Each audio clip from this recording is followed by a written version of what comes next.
Okay. Sup, Reitanites? Reitanna Seishin here. Now, this video is inspired by a tweet that I just posted. But I do first want to say that regarding the person who stole my OC, I made a mistake by responding to their reply to the exposure. I should have blocked her without replying at her first reply. I don't like fighting, but it's like that time when, and I've told the story, that kid choked me at recess and I had to bite him to get away, and the principal was like, "Are you hungry or something? Are we not feeding you enough?" And I didn't stand up for myself. Because of instances like that, I have had a passion to defend myself. And unfortunately, like I did mention before, my armor had been broken down back when Tommy died, by a person who really almost broke me. But they didn't break me, they just broke the walls. And they haven't, that was a long time ago. I don't even remember how long that was, but my walls, I haven't been able to build them up, again, as strong, as firm. And I've always had a passion to prove myself. If ever somebody thought something of me, I've always tried to enforce the truth.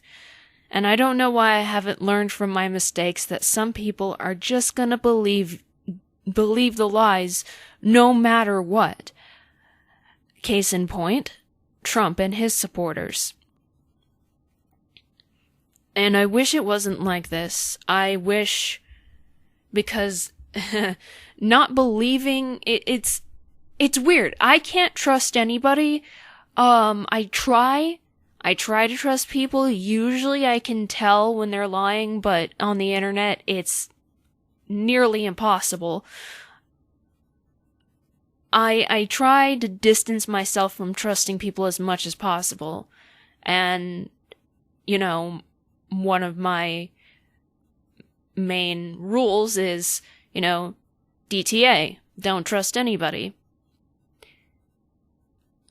But I do ensure people that you can trust me to never lie to you. And it's strange that it feels like a foreign concept that people don't believe me. I'm not saying I don't believe everyone who tells me things. Obviously, I have friendships online and I have interactions between people. And, I just try not to be surprised if those things end up not being true. Unfortunately, one of those instances stopped me from giving advice to people who really need it, because I was used. And I understand that a lot of people can't help it because they were born psychopaths. That's really unfortunate, and you want to tell those people that they're bad people, but the only thing they can do is go to therapy and learn how to have, I guess, better social skills. There's really not much you can do about psychopathy. But that's really the only reason why I've ever replied to these people, is because they keep saying things like, "Oh, she thinks she's special," or "Oh, she's faking mental illness." I'd love to, post a picture of my prescriptions, but I need to take comfort, and I've been trying to do this. I need to take comfort in the fact that I know the truth, and there are a lot of people who do know that I am being truthful and honest. A lot of times when I comment, it can sound rude, and I often don't realize it, and I don't mean it that way. But I've always had a drive that when somebody, I can't say always, because this is kind of a thing that I developed when I was a teenager, though, of course, being a teenager, being hormonal and unmedicated, I did not handle things well, and yes, I would send my fans and friends on other people. In fact, sometimes somebody would ask me to go defend them, and I would. And, I don't do either of those things anymore. No matter how many times people claim that I sick my fans on them, it's not true.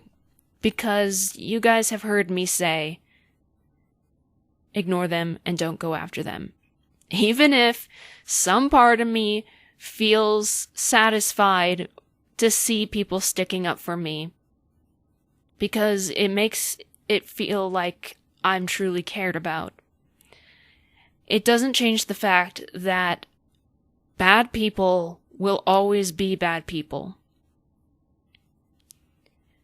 So, I apologize to my fans and friends who were caught up in that fight.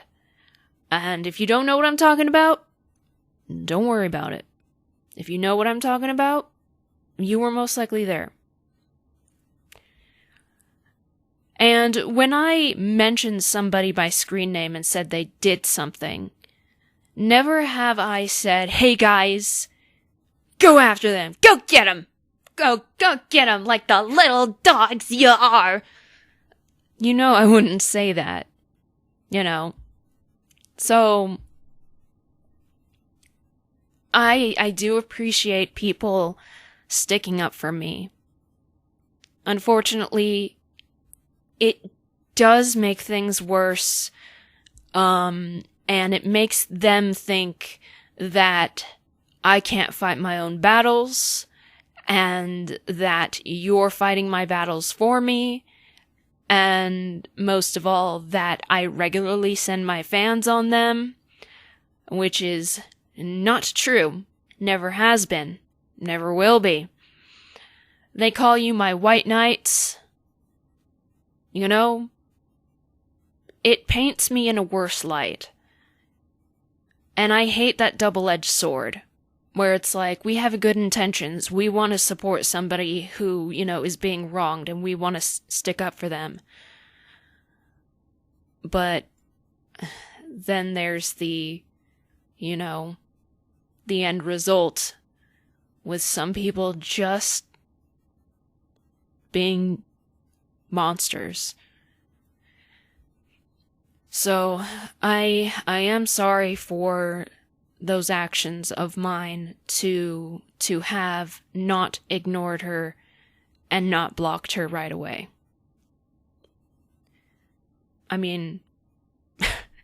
Still, if I had done that, she, just like everybody else who can't stand being blocked, would just fester in, this weird hatred, like, hang on. If you are a fan of Agretzko, you will know about the character Anai. He's a Japanese badger. And the first episode he was in, he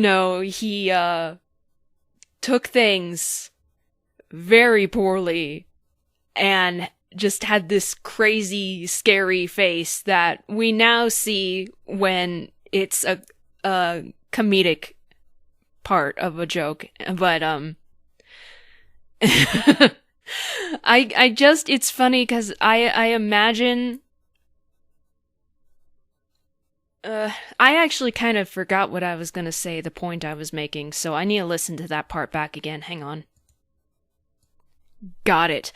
if, like with a lot of the haters who harass me and I end up blocking them and just can't let it go, I imagine them sitting there with a knife face on and just freaking out. It's actually funny. I had kind of a cartoonish idea of, like showing my haters versus me, and my haters would be violently typing on a computer and be all like, Reitanna's this and Reitanna's that and bullshit. And then it cuts to me modeling something on Blender and checking a comment, being offended, you know. I mean, I wouldn't want to show me fighting back, but, you know, if we were to be realistic. But if we keep going forward, then it would be ignoring and blocking. But that's basically the way I feel. With the lies that they tell and stuff, I feel like, and there's so much energy being put in it, so much obsession, the stalking. It's like an obsessed evil villain who... I just, like I've said before, I don't understand how somebody can put so much energy into hating somebody and spreading lies. How hard is it to, for one, be honest, and for two, hate privately? I mean, I hate a lot. And you guys know the top of my hatred list. And yeah, I'm not gonna hate her privately. And then, of course, Trump, it's impossible to hate him privately, and why would you? But normally, and like I said, I don't do Hall of Shame anymore. I'm not sure if I'm going to. There haven't been many comments that have struck me with laughter instead of actual pain. And that's the only reason why I did Hall of Shame, was to show people who throw the first punch and that we could all get a laugh out of it, because they showcase themselves as jerks. And nothing you do on the internet is private. Nothing. God, I hate just saying and trying to think of what I'm gonna say, trying to put it in the words, because I don't speak well. I listen back at these little vents and long-ass rants to check for quality and stuff, and volume and other issues. And so whenever I have a Freudian slip, I'm just like, oh, should I fix that? But I don't cut anything out of those things, so it's like, I don't know. Hang on, let me think of something. Now, I cannot control what you guys do, what they do. I can only control my own actions as long as I'm on my medication, and I am. And thank God, because I would have killed myself a long time ago. This fucking cocktail saved my life, as much as I hate taking it. But, you know, it doesn't keep me from situational depression. It only, you know, they're not happy candy that I describe in my cartoons. They don't make me, they don't fix everything. They just balance out the chemicals in my brain that are causing the symptoms that basically are not supposed to happen. Sorry, got hot. I need to take my sweater off. The sweater that I wear pretty much every day, and I still don't remember who sent it to me. I cannot control what anybody does, no matter what the haters say. Now, the thing is the haters have accused me of being your leader, your god, the cult leader, whatever.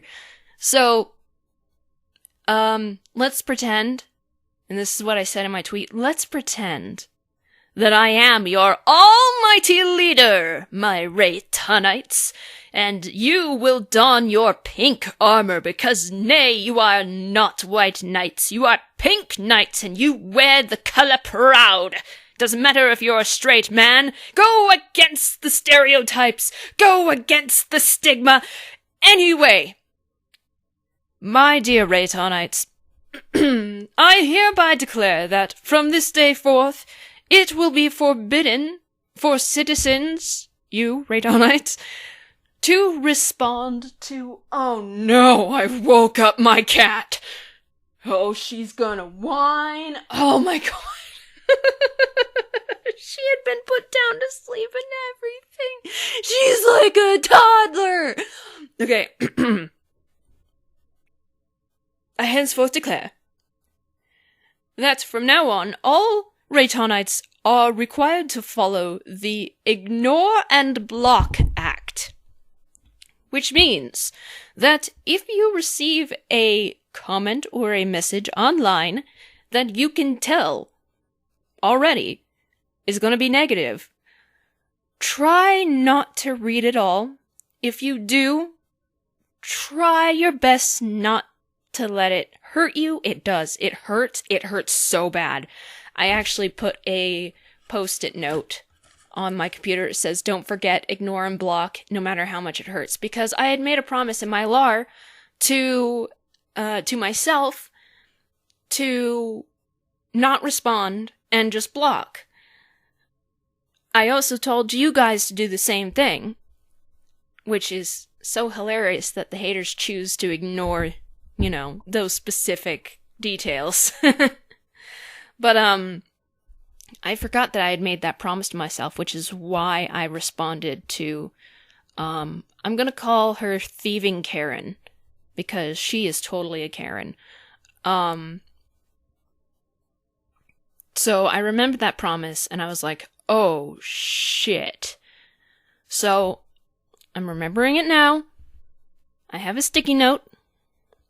And to my faithful Reitannites in the land of Encephalon, please follow this law that I am putting in place. No, I'm asking you to follow the law. I am telling you to follow the law that I am putting in place.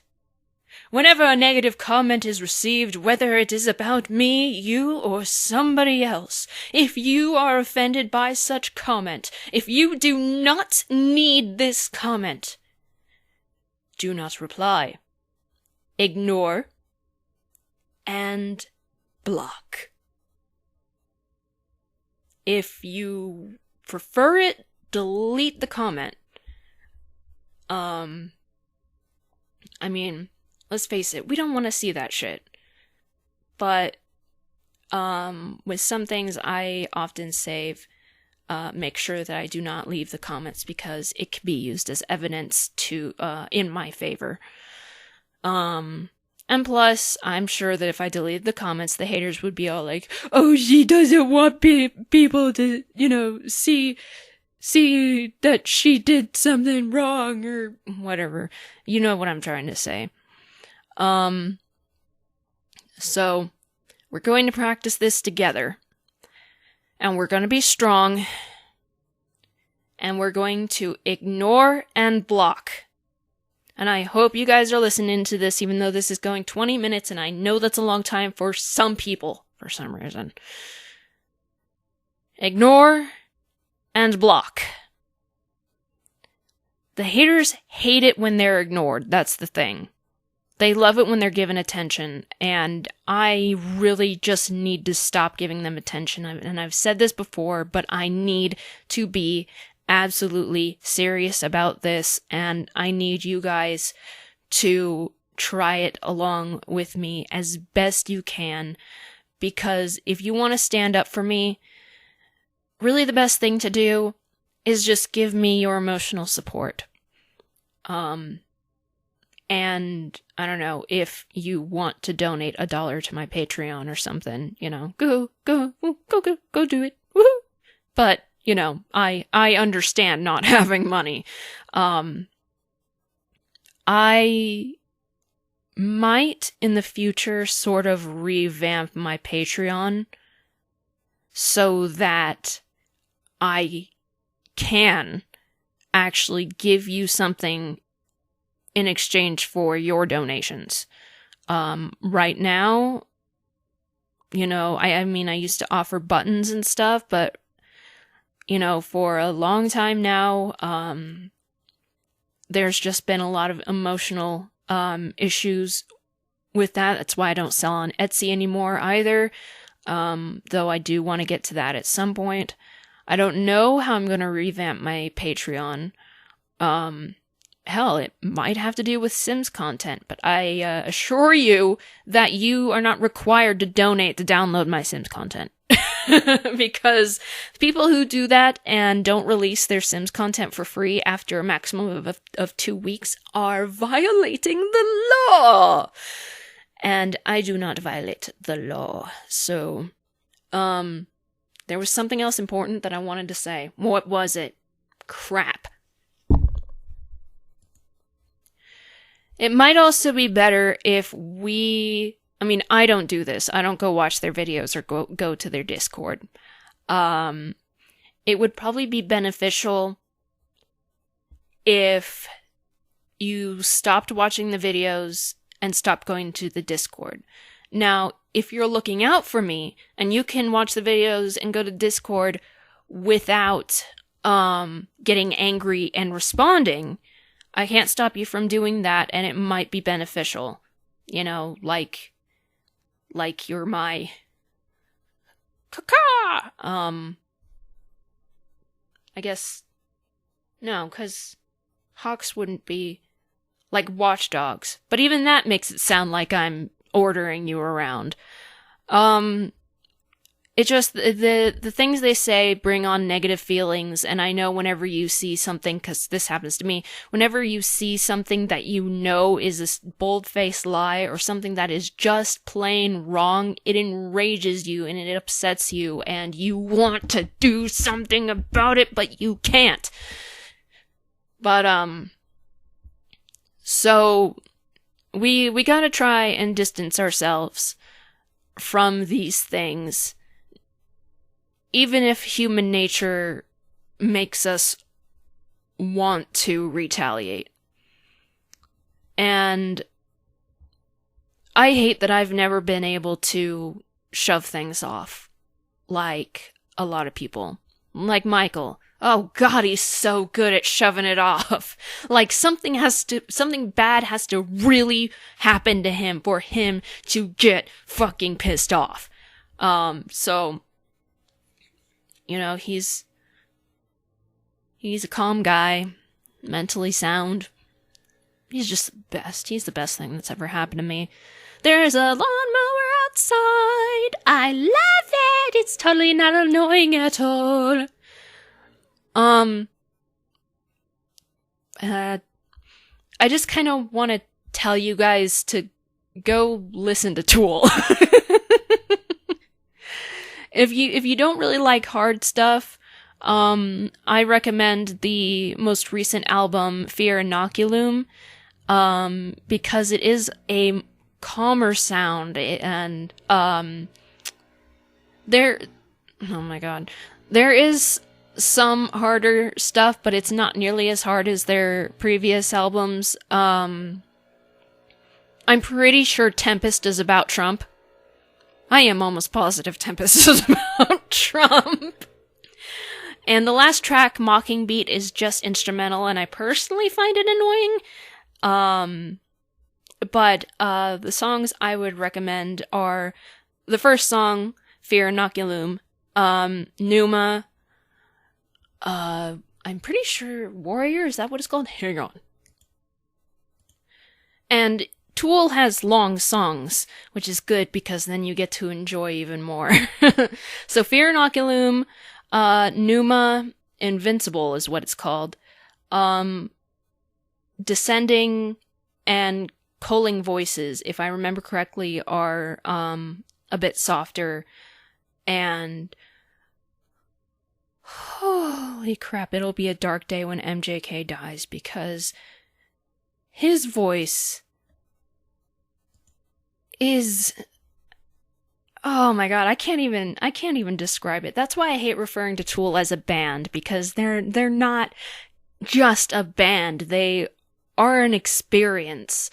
And when I first listened to Fear Inoculum, I laid down on the bed, and you guys who know me know that it's impossible for me to relax. I am all the time.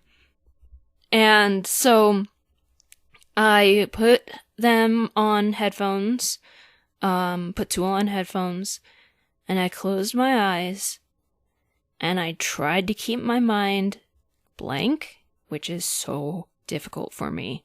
It's always going, pick a little, talk a little, pick a little, talk a little, cheap, cheap, cheap, talk a lot, pick a little more.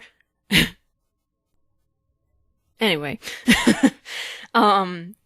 And so I tried that, and I listened, and it was unreal. It was like, this is why I know from experience that you don't need drugs to enjoy something and feel a high. Yeah, I'm not seeing goldfish swimming around in midair, and, you know, there aren't smiley faces talking to me from the walls.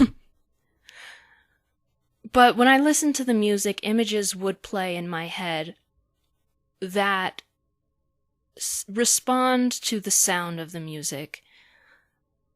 And it was an experience that I needed so bad. And I know not a lot of people like rock music.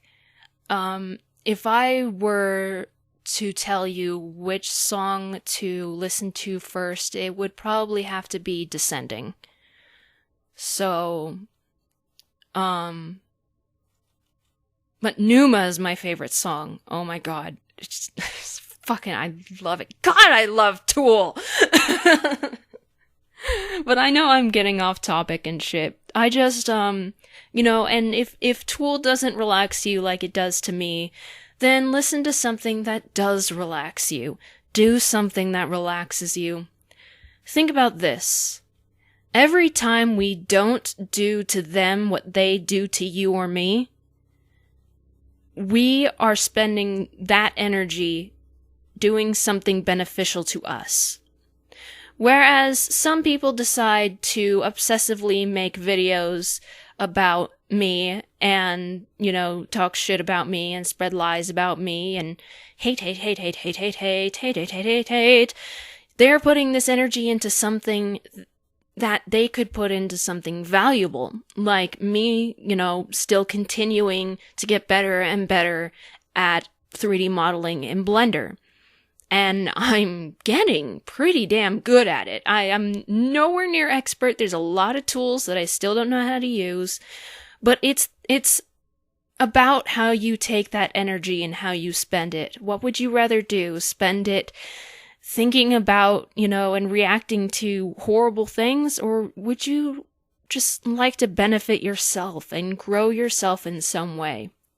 Whether it's a little thing like learning a new skill, or if it's a big thing and understanding yourself and being able to truly work on yourself to change certain things.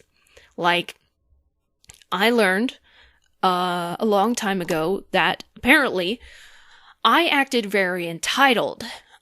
This is from a lot of, you know, because people say things and things get to me, so people were accusing me, and they still do, of thinking I'm special and vain, even though I have really low esteem. So, you know, I went to many different sites, that were credible.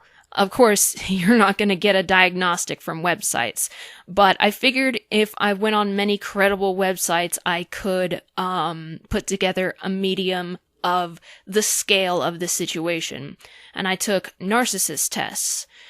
And the only trait that I shared with a narcissist was entitlement. Otherwise, they all said, you have dangerously low self-esteem. And it just keeps getting Yay for me! So I was like, I'm entitled? I was horrified. And now, and that's, I kind of made fun of that when in a story where I called Anatir entitled. Because let's face it, I probably revert back to all of those monstrous qualities. No, I know for a fact that I revert back to those monstrous qualities if I'm off my medication long enough to experience episodes. And I don't like it. No one likes it. Nobody likes it. But I worked very hard to try and catch myself.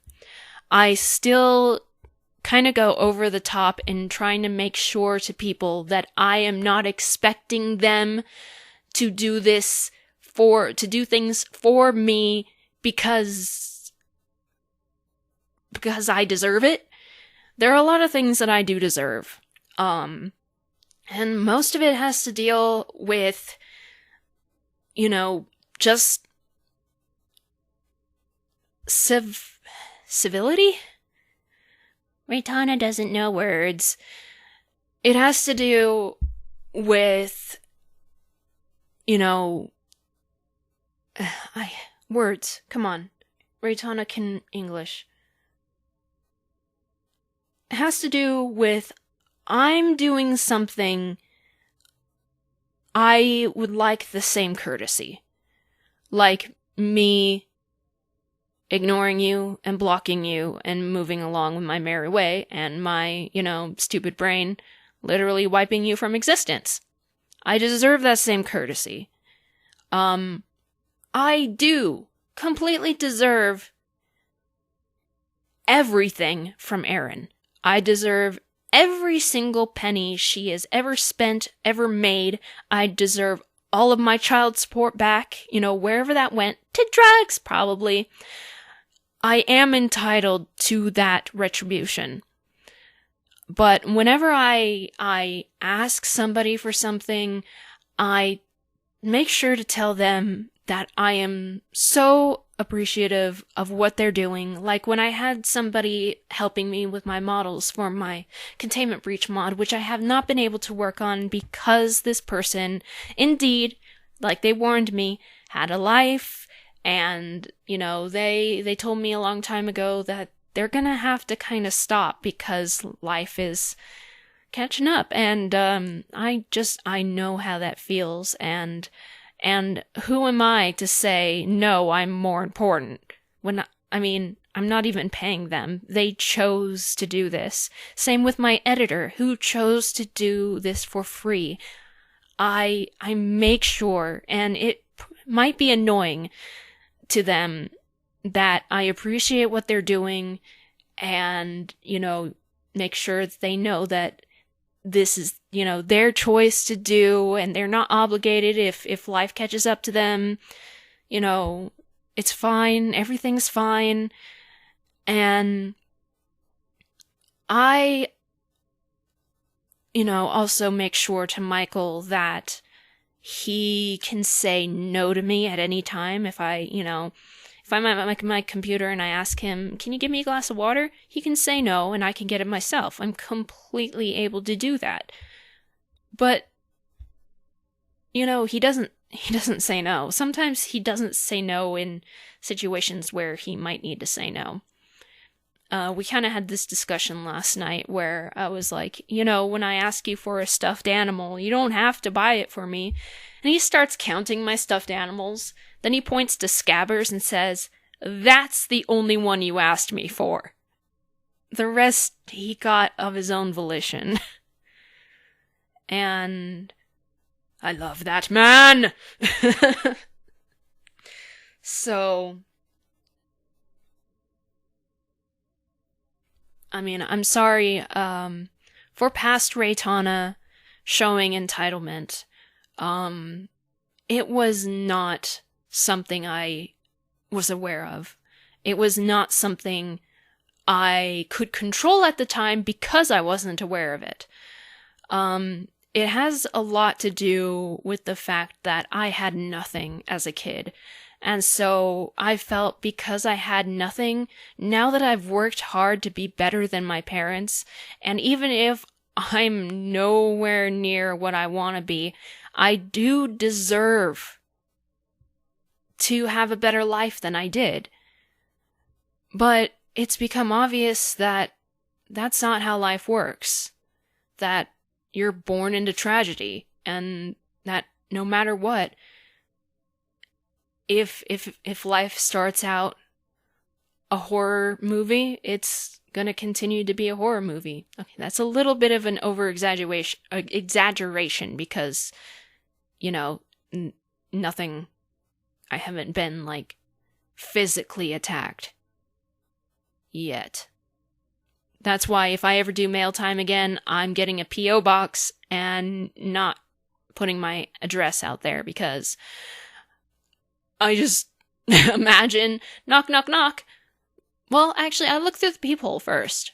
So if I don't, it's really funny. Whenever there's a knock at the door, which is usually an Amazon person, you know, dropping off a package that Michael ordered, I freeze up and I get really quiet to make sure that they can't hear me.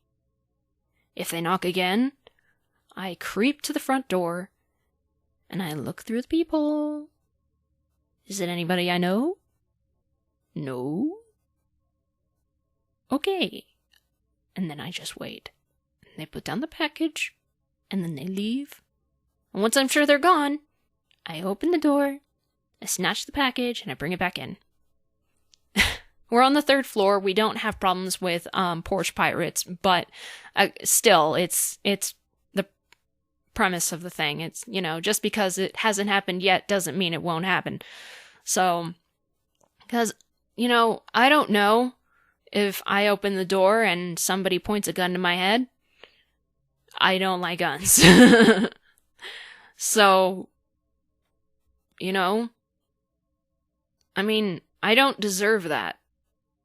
In any case, I don't deserve death as much as my mind likes to think I do, which, thanks to my medication, I'm able to try and battle those thoughts, but they just come out of nowhere, and I need to keep telling myself that I don't deserve death, that I'm not as...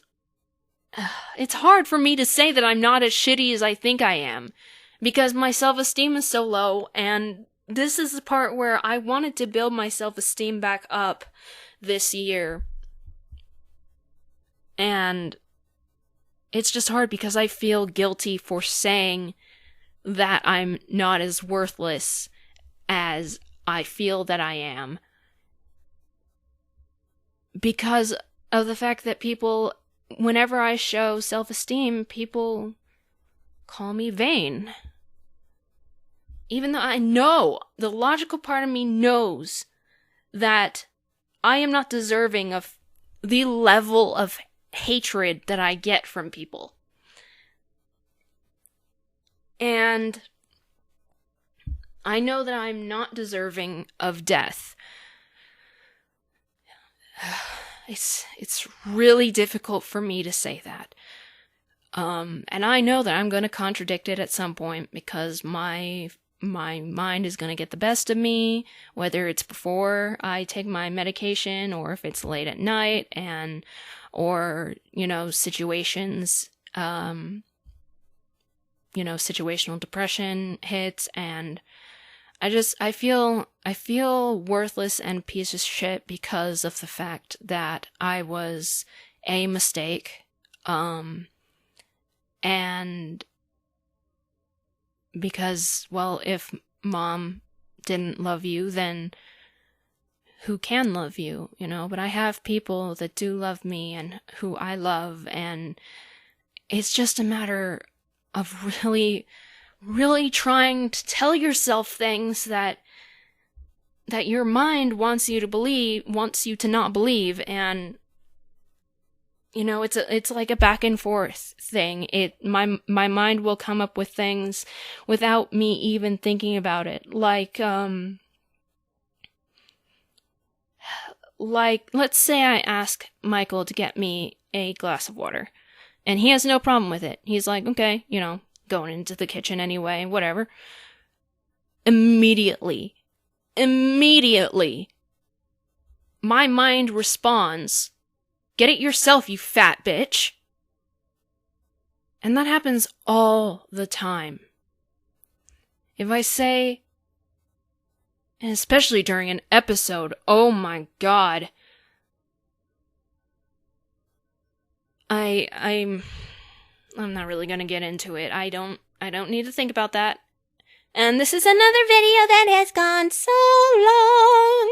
I am so good at making short videos. Apparently my bottle wasn't yet empty. I wish that I could make my bottle a physical thing. To just show. Be like, this is Reitanna's bottle. This is how full it is. This is how empty it is. Whatever. But I need to stop letting it crack, getting so full that it starts to crack. I do not like having attacks. And the medication does not prevent them. It makes it easier to try and stop them. But if things are bad enough, I can and will have admittedly a more mild attack than I would without the medication, but it is still, bad. It's not bad enough for me to go to the kitchen and take a knife and put it to my, that one large vein in your wrist that you can bleed out like crazy. It's not that bad. It's not so bad that I would try to harm myself. It's more of a non-violent but hysterical crying session with, like I said, non-violent, without showing any violence to people or myself. Whereas when I'm off my medication, I am a danger to both myself and anybody around me. So that's why I'm on it. Yay! I do wish that it gave me some artificial happiness, though. I wish it did. But, we can wish and wish and wish. We'll never get it. It's just give up. Give up. And I can fantasize about things going well, and I can write about my fictional world where good things happen, like in Smilesville and Clearwater Park, but I'm not unhinged enough to literally lay down and go to those places, not even when I'm off my medication. That's why I'm legally, and by definition, not insane. I'm crazy, which isn't the same thing as insane. Because insane people don't know that they're insane and can't distinguish reality from their delusions. And as much as my haters would love to think this and love to tell you, I'm not delusional. Think about a ball. A semi-large bouncy ball, about the size of a racquetball. That is a decision. That ball is a decision. For every consequence from that decision, there is a smaller bouncy ball, like a ping pong ball, attached with a string to the decision ball. When I think about this decision, I make sure to sit down and think of all possible consequences. Unless I am having a moment of weakness where I am riled up enough to not be able to think as clearly as I would be able to. But with decisions, that don't play on rash behavior, it stretches out with many, many strings and many, many bouncy balls to each consequence, both good and bad. Now, with each of those consequences can be more strings, because there are sub-consequences. Something that's a good consequence may lead to one of many other good consequences, or it can be a double-edged sword, and it can backfire. Something bad could lead to worse consequences. And it sort of just keeps going on like that. It's like following your path. Like, if you've ever seen Donnie Darko, they explain a literal path coming out of your solar plexus that you are destined to follow. I'm not going to give any spoilers to Donnie Darko, but it's a wonderful movie. I highly recommend it. It makes you think! So, and it also is relevant to multiverse theory, that for every decision you make, a new universe is made. So, science! But, I'm just turning this into a rant again, aren't I? Aren't I? Because Reitanna can't stop ranting because Reitanna wears her emotions on her sleeve. And that can be both a good thing and a bad thing, because showing your emotions is actually probably the strongest thing you can do, and cowards are the only ones who hide their emotions. But it's a problem because there are certain times when it's not that I need to hide my emotions, it's that I need to try and bend them to my will. Bend my emotions! Do my bidding! And I'm often not really in control of my emotions. And that doesn't make anybody immature. The fact that people obsess over me, and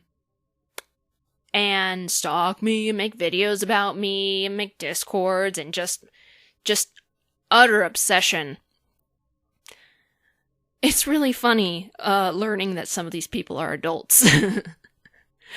Because I know that I am immature. It's something that I can not control due to both upbringing and mental illness. Trust me, I have tried. Harder than trying. It's fucking frustrating. But then again, there's only a social mark on maturity. There's no literal, scientific mark of this is when you should be this mature. There is a norm, a spectrum of it. And there's also social stigmas, like adults can't watch cartoons and stuff like that. Adults can't play video games. Such and such. That's bullshit. But whenever I witness an adult being more immature than me, I'm dumbfounded. I'm like, cause I think very bad of myself, so I'm like, somebody's more immature than me, but they're an adult, they're in my age range. It's kind of a victory, in a way. It makes me feel a little better. But, my immaturity mostly comes out when I cannot control the emotions that make me respond and convince me that if I defend myself, I can change somebody's mind. And that's why I'm doing this ignore and block thing, is simply because it's something that I need to work on, and even though it's something that I haven't worked on, or even if it's something I've been trying to work on, I obviously haven't been trying enough. I haven't been trying hard enough. And I cannot live like this anymore. I cannot afford to be in an extended situational depression if my job depends on it, which it does. I want to feel happy. I want to feel at peace. I want to be that bubbly girl again. I miss that girl. A lot of it comes down to getting older and losing a lot of that energy. I mean, It's really funny when somebody says, you used to be so happy and bubbly and shit and blah, blah, blah. And I'm like, yeah, just wait till you get older. About, let's see. I think the last time I was really bubbly was somewhere in 2013. But, you'll age. You'll feel it. And, so, there's not everything that I can fix, but I really want to be able to wake up in the morning and say, it's gonna be a good day. Even if I have a headache. Because I always have a headache. I want to be able to not have headaches, but I think that's not just stress. I've had chronic headaches since I was 9, and apparently it runs in my dad's side of the family at least. I want to feel proud of the things that I should feel proud of. I want to have higher self-esteem, and I want to have motivation to make myself as close to the person as I want to be. Honestly, I would take being my cartoon character, Reitanna. I would love to be perfect Reitanna. But that's not a realistic goal. It's not realistic at all. Because nobody is perfect. Nobody is special. That's actually why I only use my birthday now as an excuse to get, 2 presents, one from Michael and one from Senpai, and eat cake. But I don't celebrate my birthing, and I don't make birthday videos anymore because I've come to realize that birthdays are just an excuse to think you're special, to feel special, and you're not special, and I personally think that birthdays shouldn't be a huge celebration. It should be just an excuse to be materialistic in a small way, getting a couple gifts that, can be meaningful even if they're not expensive, and God damn it, cake. I will not miss an opportunity to eat me some cake. So, just like how we don't celebrate Christmas traditionally, it is pizza and President's Day. And Thanksgiving is an utter crime to humanity, so we celebrate lasagna and pie day. That's what it is, lasagna and pie. So birthdays, I am a pessimist. I am nihilistic. I am cynical. And because I've been beaten down so much, because so many people have accused me of thinking I'm special, to the point where I've wanted to prove that I'm not special by beating myself down more, I can't look at birthday celebrations positively the way I used to. And I firmly believe that none of us are special except for the members of Tool. We, some people are lucky and they live their dreams. Good for them. Some people cheat their way to their dreams. Fucking die. Some people get away with things like being on a site that's practically Reddit for sex offenders and rapists and pedophiles. The loss of faith in humanity just keeps getting greater. Just keeps going. And people wonder why I want to die. People wonder why I hate humanity so much. But that I could get into that. Let's just say that I wasn't warned in the title that it was going to be about rape, and I sort of regret watching it, even though it was informative and obviously showing in the context that it should be shown in, negatively, horrifically negatively. And I know the video was meant to bring awareness, but it's those things that, unfortunately, my sociopathy does not touch. It says, nah, you go ahead and feel this one. And there are just times where I wish I didn't feel empathy for anybody. But then I'm like, if I didn't feel empathy for anybody, then, that would also be a double-edged sword. So,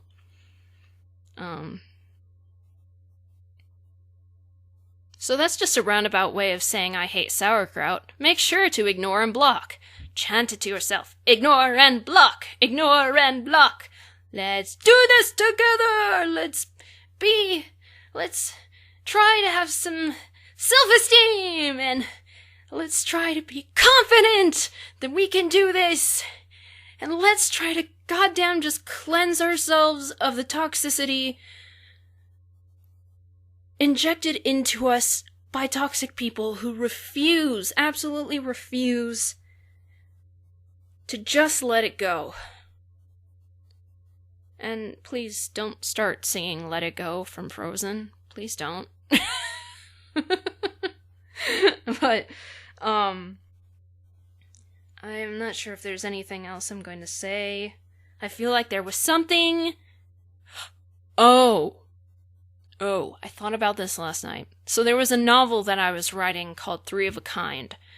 And I started writing it in around 2013, I think. My cat is meowing. I recently went back to revisit it by opening the documents in my text reader so that I could do something while listening to it. And it's not so much as the writing could be better, it's that the situation that makes the plot line isn't okay. And I was, I may have been an adult, but I was very less experienced. It was still during the time where, we could make rape jokes and laugh at them even though they're not funny. Like, watching wrestling, Kane seemed to always take people into this red room, and so we'd say, it's Kane's red rape room, and, I'm not sure exactly where the turning point was for me. I think I started to grow out of it, but it really, really hit me when I had that dream about Randy. And I'm gonna go ahead and explain this to you, and know that when I explain this, it is something that I am regretting and glad that I did not post it. The premise is the main character, Jay, is enemies with this other character, Max, who secretly is in love with him. But he does very violent things to bully and harass Jay, and it's caused Jay to just despise his guts. And Max is sort of a tortured soul himself. His mother committed suicide when finding out that his father was cheating on her. And he's, wealthy, is left alone at home all the time, used to his father bringing over his quote-unquote new secretaries. And he was a bad person, a very bad person. And he was struggling with the fact that not only was he realizing that he wasn't straight, but also realizing that he was in love with this boy that he's been torturing. And here comes the part where I'm like, nope. Jay walks into a bathroom to see Max sulking over a sink, looking extremely depressed. But as soon as Max sees Jay, he puts on his little sneer and starts harassing him and stuff. And he ends up going too far. And takes advantage of him despite Jay screaming at him not to. And that's the first mistake. The second mistake is having Jay respond positively to it in detail.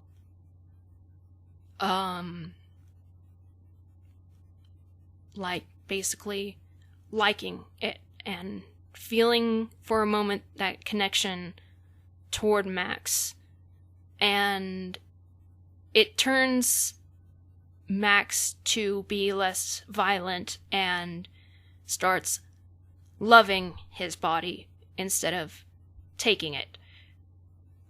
But that's not an excuse. And I had been thinking about it for a couple of weeks, about how when I listened to the story, and even though I literally punish Max all the way through the story, it doesn't make me feel good. Because I understand, I already knew, of course, the severity of sexual harassment. People make rape jokes to try and, make the seriousness, try and deal with a dark subject. With some subjects, though, there's really no excuse to try and laugh at it. There's no excuse to try and make it happen, even though it ends up in love in the end, or whatever. Even though Max ends up confessing his love to Jay, the fact of the matter is he continues to basically force Jay into being a situation and seducing him to make him want it more. And not only was it not just a mentioned thing that happened, it was... Okay, the violent part wasn't described in like the most, like in a way that makes you open your mouth and squint in like, I cannot believe that person just wrote that. It was more of a furrow your brow and shake your head.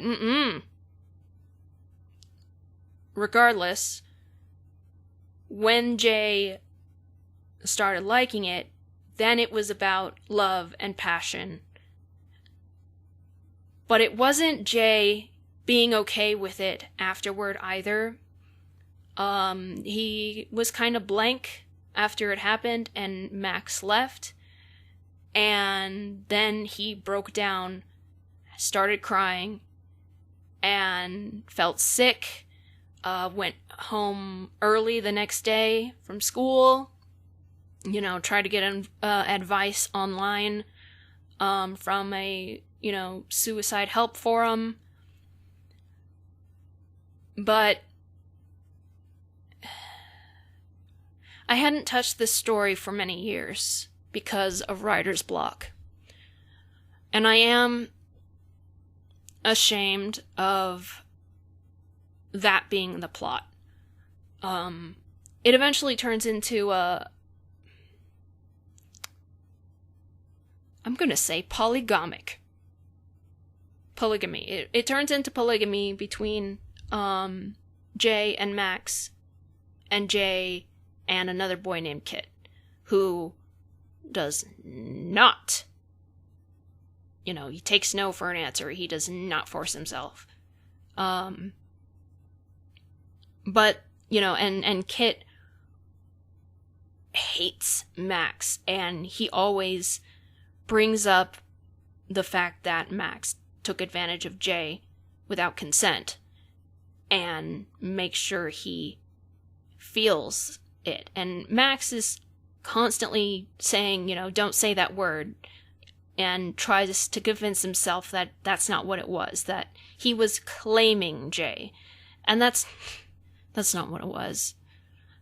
And I also feel ashamed that society can sculpt us to, at some point, think that that's okay. But it is a good thing that I had grown and just recently visited it and thought, this makes me uncomfortable. This is not okay. These things happen to real people in real life, and it's not okay. I do need to mention real quick that these three characters are in high school. They are seniors. Jay is 18. Max is 17, but soon to be 18. And I honestly don't remember if I made Kit 17 or 18. Juliet, Romeo and Juliet loss. So, it's not, like they're freshmen or anything. What else? So, I've already said I'm sorry for that. It was a mistake, and it was a bad mistake, but this is me showing my humanity, and that even though I'm not a bad person, I do have moments where I should have thought about it a little harder. And we all have that. We all have that.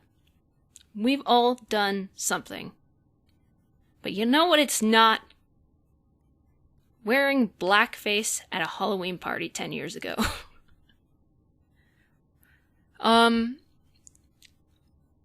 There are a couple issues about my haters that I want to address to my Reitannites. Apparently they've started taking audio quotes from my LARs and taking it out of context to make it fit their story. Luckily, of course, I'm not deleting my LARs, so I mean, if you do watch those stupid videos and you hear it and you go, wait a minute, what? Reitanna wouldn't. Then just come to me and ask me for the timestamp.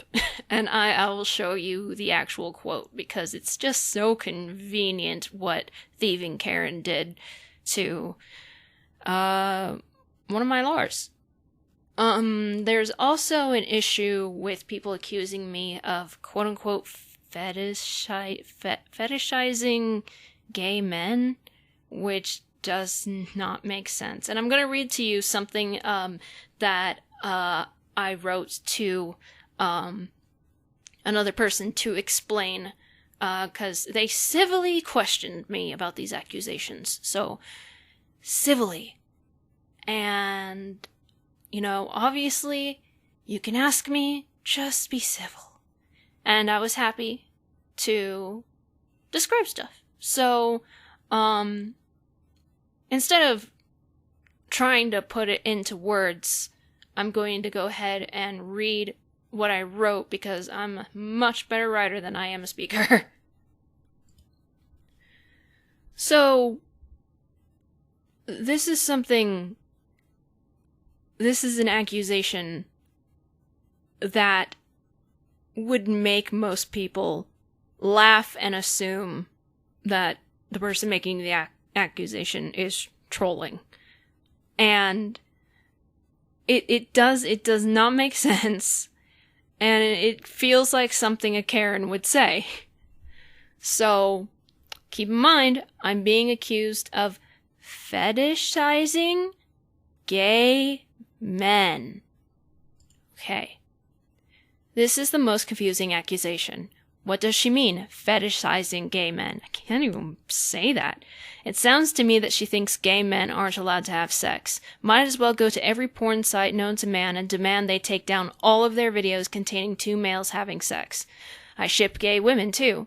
If I wrote an erotic story of two women, would I then be fetishizing lesbians? I have heterosexual ships. If I wrote an erotic story about a heterosexual couple, would that be wrong, too? Anyone, regardless of sex, gender, sexuality, etc., has the right to have sex. Are gay men fetishizing gay men if they write erotic gay fiction? Because they do. All the time. Millions of videos on the internet show gay men and women. There's porn of transgender people, too. There's porn of everyone. Unfortunately, in some cases. Not only that, but there's an endless supply of hentai. Straight hentai, yaoi, which is guy on guy, yuri, which is girl on girl, tentacles, which I hate, furry, which I also hate, mermaids, and the unfortunate aforementioned Shota and Loli. I had talked about Shotacon and Lolicon, and shit. But, anyway. So, unfortunately, yes, there's hentai of small children, and unfortunately, I often see it when I'm looking for trap hentai. And the things that I just wish that I could omit from the results, because some people go as far as sexualizing literal babies. Shoot you in the fucking head. Anyway. There's plenty more, too, a lot of which disgust me, like scat and pissing. I can't even fathom how that's arousing. Fetishizing gay men doesn't make any sense. May as well hate me for fetishizing humans. Anyone who watches porn or looks at hentai is fetishizing something, because it makes them aroused, and it's not wrong. I'm pansexual. My sexual attraction is not limited to sex, gender, or anything else. So yeah, that one not only makes no sense, but it's like she's trying to make something normal and healthy sound bad for the sake of trying to make me out like some kind of monster? There was something else about that. I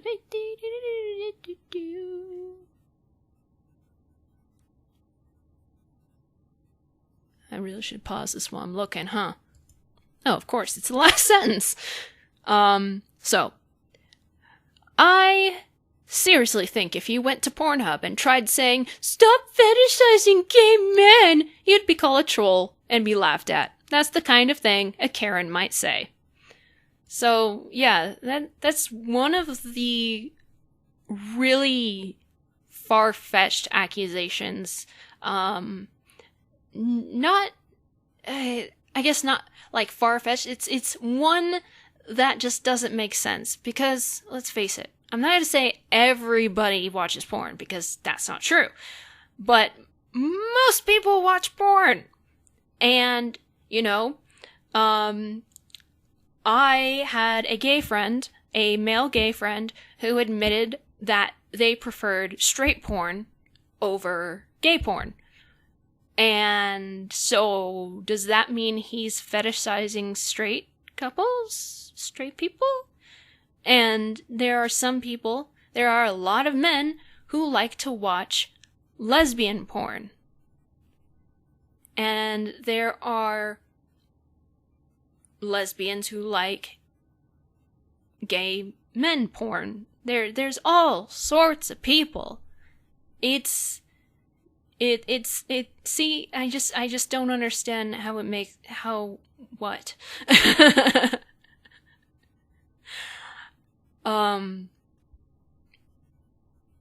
You know, and it's not like this is a new thing either.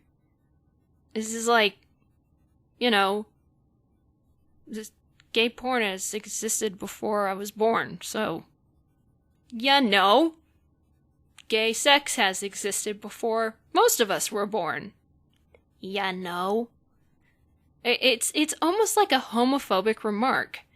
It feels like saying that gay men aren't allowed to have sex. like a loving gay couple, just got married. And just all of a sudden, you can't consummate the marriage. Because you're gay! That's wrong. That's so wrong. That is so wrong. It's so wrong that I can't stop saying it's so wrong. So yeah, I'm pansexual. I had a girlfriend, but we did not get far enough into the relationship to have sex. So, oh no, if I had, oh no, I wouldn't be allowed to have sex with my girlfriend because she's another woman. Oh, that's not okay. Oh no. But, yeah, I did want to share that one with you because it's just really funny. There are also accusations of me being transphobic, which is hilarious at best. There's one claiming that I'm a pedophile, and that is laughable. That is as far-fetched as claiming I want to rape rapists. Yeah. I don't understand it. It's funny. It hurts. But it's funny that people would go to such lengths to spread such extreme lies. And I know that technically this video is giving them a reaction. And I'm gonna try harder on later vent videos to not specify certain situations that are bothering me. I think this is probably going to be the last time I do that. But it's okay to vent about what's bothering you. It's not, me putting on my war helmet and charging toward the opposing, army. I'm not saying, come get me, brah. I'm venting because I'm hurting. And like I said in my last little vent video that wasn't quite a LAR but was still kind of long, don't do to me what I wouldn't do to you. I wouldn't stalk you. I wouldn't make videos about you. I wouldn't spread lies about you. I wouldn't spread lies about anybody. I don't lie. What else do they do? Oh, did I already say I wouldn't stalk you? I wouldn't set up chat things to talk to other people about how much we hate you? This is one of those things where it is appropriate to say, get over it. Can I say that I'm over it? No, but I am taking steps to get there. I'm taking nice, healthy, civil steps to get over it. And listen, venting is one thing. Shaming another person is another. So, come on. But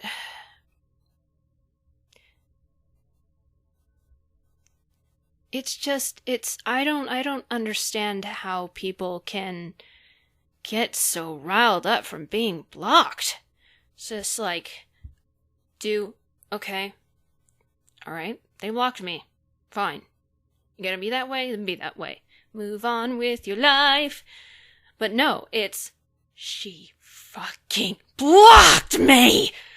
How dare she? Does she know who I am? I will smite her down. I will get my revenge. Do you really want to be like that? Seriously. You did something wrong. I blocked you. Get over it. But come on, I'm not important. I am not special. I do not have the power to make a difference. They say just one person can make a difference. No, that's a lie. Because I have enough experience to know that for a fact that one person can't make a difference.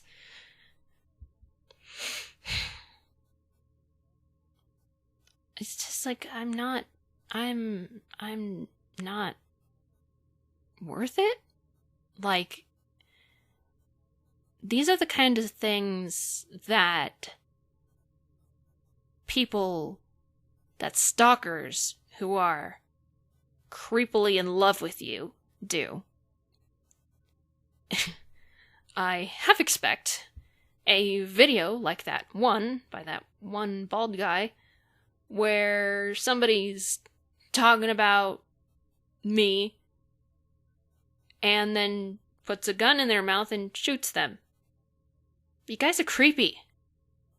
And if you don't, it's like you are actively acting like stalkers who are in love with the person they're stalking. You have such pretty hair.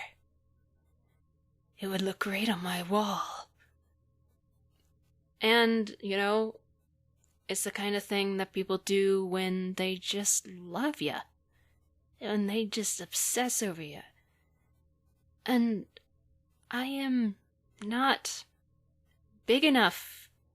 I am not important enough for such obsession. I am not a celebrity. I am not famous by any means. And you guys are being creepy. I just... If you don't love me, if you really hate me, prove it. Prove it. And stop acting like creepy stalkers. Because actually, you technically are creepy stalkers. If you were stalking me in real life, oh man, I'd have a case. I hope you're not stalking me in real life. It'd be impossible. I never leave the house. Who would waste money to go stalk somebody during a pandemic anyway? Oh, well, wait. You guys are really irrational anyway, so just, oh my god. I don't understand people. I'm freaking myself out. Was there anything else? So yeah. I revealed a really big fault, and I revealed a very big mistake. And I just hope that I can be forgiven. I know it's, like I said, the only thing I can do is rewrite it. It doesn't change the fact that it happened. I mean, here I am admitting it, even if I delete the original version, this is here. I'm not gonna pretend that it didn't exist. But, when I confess something bad that I did, it is to show you that I will tell you the truth, even if it's something that I genuinely am just ashamed of. And I will admit when I've done something wrong. And I'm not going to hide information from you to make you think that I am a completely different person than I am. I'm not playing a character on my YouTube channel. Unless I do little skits that I used to do, like talking to myself. Oh, those were fun. I wish I could. I want to get back into that shit, but it's really hard when you got people making you feel like you're a big, huge pile of shit. And I hate feces. So it's just, I'm sorry, and I don't know. I can't defend it. The only thing that I can defend is the fact that I realized it.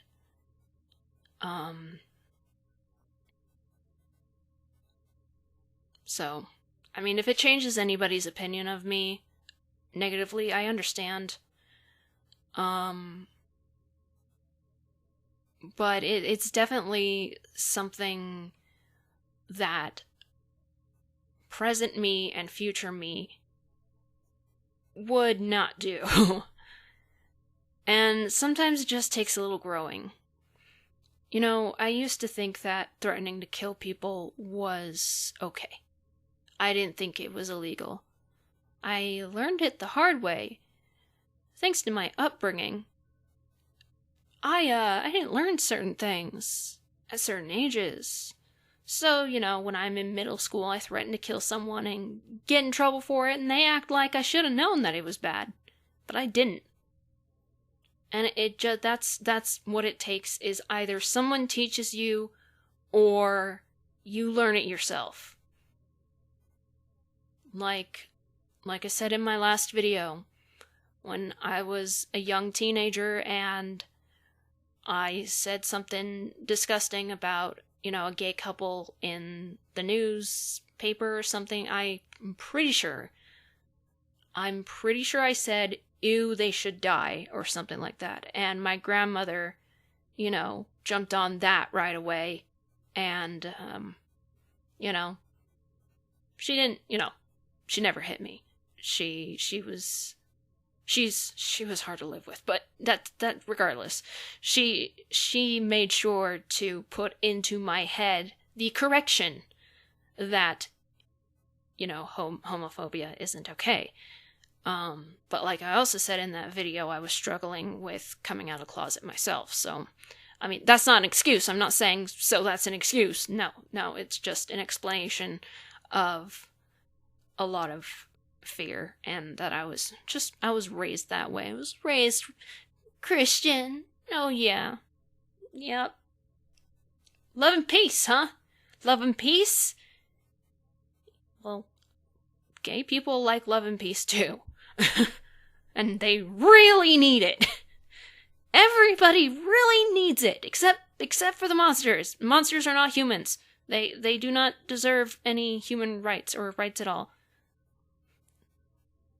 I say stuff.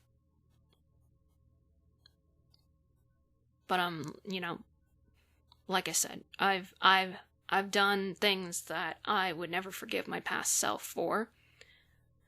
At the same time, they are not actually huge. They don't make me. And again, with the ability to learn that these things are wrong, even if it takes a while, shows that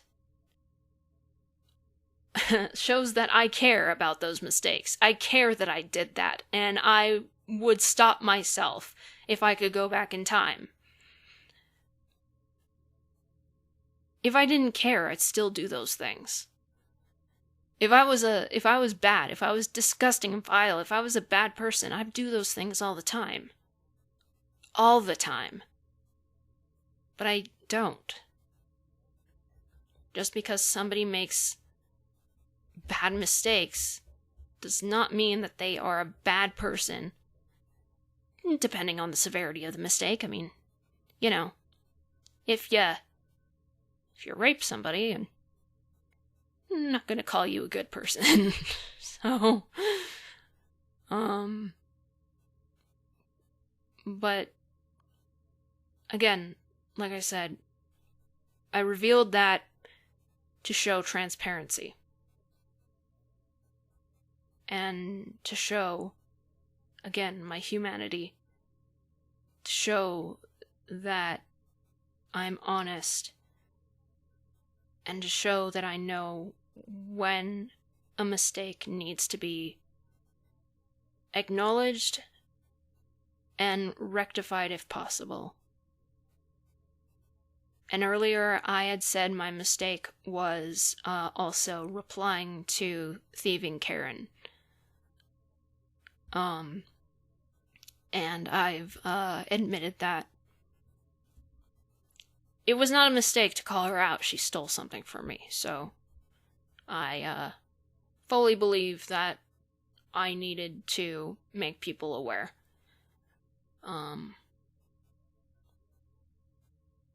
Because, I mean, if you go and... I mean, did I already say that if you go and steal from a bank, it doesn't make the money yours? I earned this money. I worked hard to put on the ski mask and get a gun and point it at people. Do you know how much it hurts to scream, "Get on the ground! Open the safe!" Now that actually did kind of hurt. I put in hard work and effort into this robbery. That money is owned by me. I earned it. And if the cops arrest me, they're just being big meanie faces. Shame on you, cops. It's my money. It's my money and I want it now. Hipperooski dooski. I don't care how much you hate me. Hate me. I'm not telling you to like me. I'm just telling you to leave me alone. Because I'm going to leave you alone. I'm going to work harder at leaving you guys alone. Just stop. And I know no one's going to listen, but it just needs to be said. It just needs to be, just stop. And just leave me alone. This is not a war. There is no war. There shouldn't be any drama. This isn't high school. This is basically you guys holding up swords and me cowering behind a shield with a sword in my hand, and I, can try and go and try and fight, but I'm being overwhelmed. And some of you guys walk around the shield and get me from behind the shield, and it's just... It's not good. I think some of you are trying to make yourself believe it's a war, almost trying to have a war, like it's satisfying or something. That's never, ever what I wanted. I don't like fighting. And I'm realizing that defending myself, even though it's, it's something that I've needed to do all my life, you guys are psychopaths. You don't care. You don't care that it hurts my feelings. You don't care. And it really sucks. It really sucks. And all I can say to anybody who's a psychopath out there is, I know you can't change because you were born that way. Sociopaths are made, psychopaths are born. You should seek therapy and possible treatment to learn how to coexist with society without hurting somebody. There are plenty of psychopaths that have not been criminals. If I remember correctly, Teddy Roosevelt was a diagnosed psychopath. And if I also remember correctly, he was one of our best presidents, wasn't he? I don't know. I took history in summer school so that I could get it over real quick because it is like the most boring subject ever. So, and even though I have short-term memory loss and not long-term memory loss, distance in time still affects memory for everybody. I mean, mostly everybody. There's probably some super geniuses out there who can literally remember their birth.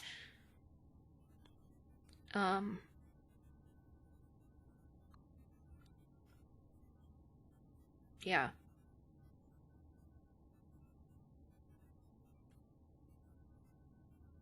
I realize I've just gone into a silence. I think that is my brain telling me that it's done, that this is over. So, I mean, the important parts were the ignoring block. And I did say a lot of important things, but I understand that short attention spans seem to be the favorite fad of Gen Zs. But I mean, finding out that some of you guys are within my age group is fucking scary. I thought I was immature. And I'm probably gonna go make myself a Slim Fast Shake, cause I'm very hungry. I am very, very hungry. So I guess if you enjoyed this video, or if you enjoy any of my videos, leave a like, subscribe, spread the word of awesome. Don't forget to click the little bell. And again, I'm not asking for pity. I am not asking for sympathy. I cannot control what you say in the comments, but I would appreciate comments being more empathetic than sympathetic. Honestly, if I'm shown pity and sympathy, it makes me feel like I'm small, like I'm being looked down upon, and like I'm a small helpless thing that can't. That just can't. I don't know. It's complicated. I'm complicated. And far from perfect. I want all my haters to remember, I don't think I'm perfect. I don't think I'm perfect. I DON' think I'm perfect. I do not think I'm special or perfect. In any way. No way. It's impossible. Nothing I've done is perfect. Nothing I ever will do is perfect. Nothing. Nothing. I'm not perfect. Okay. See you later, alligators and crocodiles. Goodbye.